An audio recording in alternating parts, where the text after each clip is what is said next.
Already চায়ের দোকানে কথা চলতেছে, কেউ বলে 1 বছর, কেউ বলে 2 বছর, কেউ বলে 2.5 বছর। ডক্টর ইউনূস হলো শান্তিতে 6 মাস পেয়েছিল, মানুষ রেসপেক্ট করেছিল। এই সরকারের কয় মাস হয়েছে? মনে হয় 3 মাস। সরকার হেলতেছে, দুলতেছে।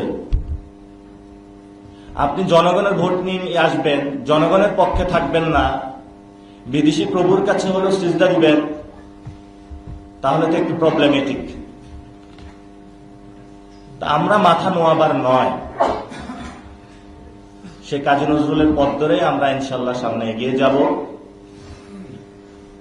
ইনশাল্লাহ লড়াই চলমান থাকবে।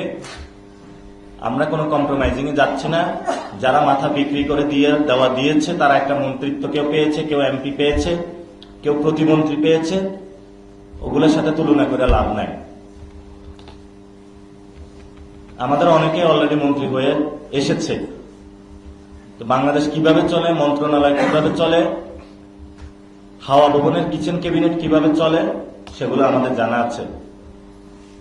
হাসনাত আব্দুল্লাহ বলেছিল যে কারে ভয় দেখান, ভয় দেখায় হলো লাভ নাই। আমাদেরকে মারবেন তাহলে মারেন, আমাদেরকে মারলে কি আপনি নিরাপদ থাকবেন?